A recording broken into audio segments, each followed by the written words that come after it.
Consumer protection act Bharat में 1986 में बना और शुरू के वर्षों की अगर बात की जाए तो डेफिशिएंसी इन सर्विस के नाम पर जो लीडिंग केसेस हैं उसमें Om Prakash versus assistant engineer Haryana agro industries corporation limited ये केस है। इस केस में क्या हुआ था कि ओम प्रकाश जो था उसने एक ट्रैक्टर की बुकिंग के लिए 2500 रुपये जो है एडवांस में दिए Haryana agro industry corporation limited को, और उस समय वो पहले नंबर पे वेटिंग में था, यानी कि उसका 1 नंबर में वेटिंग था। और फिर क्या हुआ कि ट्रैक्टर आने शुरू हो गए और लोगों को मिलते गए और इसको ओम प्रकाश को दिया नहीं गया।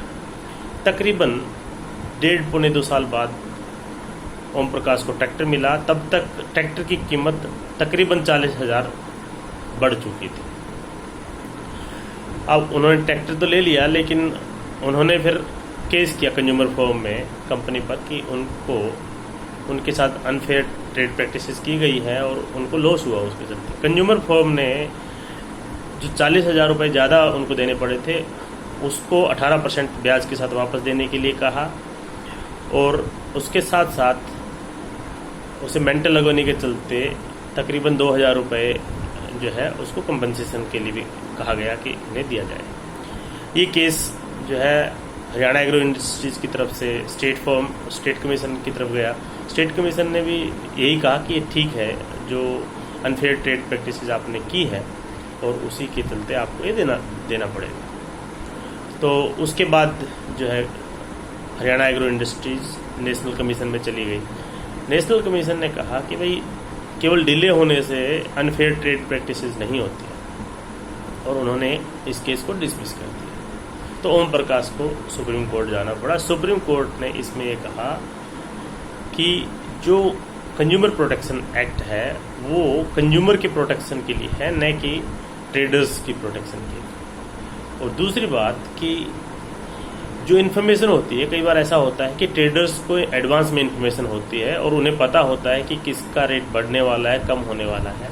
तो अगर कोई इंटेंशनल ऐसा किया गया है कि किसी को इंटेंशनल डिले करके उसको लॉस हुआ है, तो वो अनफेयर ट्रेड प्रैक्टिसेस में ही आएगा। और अनफेयर ट्रेड प्रैक्टिसेस में अगर आएगा तो उसे जो कंज्यूमर है वो उसको प्रोटेक्ट करने के लिए उसे कंपनसेशन दिया जाना चाहिए। इस मामले में सुप्रीम कोर्ट ने ये भी कहा कि जो जनरली जो कंज्यूमर होता है उसे पता नहीं होता है कि क्या होने वाला है क्या नहीं होने वाला है, लेकिन जो ट्रेडर्स होते हैं, ट्रेडर्स बेटर पोजीशन पे होते हैं, उनको आइडिया होता है कि आगे इस बिजनेस में क्या हो सकता है, इस प्रोडक्ट का रेट कम हो सकता है, ज़्यादा हो सकता है। तो उसी हिसाब से अगर कंज्यूमर को प्रोटेक्ट नहीं किया जाएगा तो फिर ऐसी प्रैक्टिसेस बढ़ेंगी, और इसी के चलते अनफेयर ट्रेड प्रैक्टिसेस इस बात को मानते हुए कि अगर इंटेंशनल डिले है तो इंटेंशनल डिले जो है इंटेंशनल लॉस के रूप में ही जो कंज्यूमर है उसको देना पड़ेगा और उसको लॉस होगा उस पैसे का। तो इसी के चलते इस केस में सुप्रीम कोर्ट ने कहा कि जो इंटेंशनल डिले है वो अनफेयर ट्रेड प्रैक्टिसेस में आएगा अगर कोई ट्रेडर ऐसा करता है तो। और इस मामले में ओम प्रकाश को न्याय मिला और एज ए जो कंज्यूमर उसके राइट्स को अपहेल किया गया।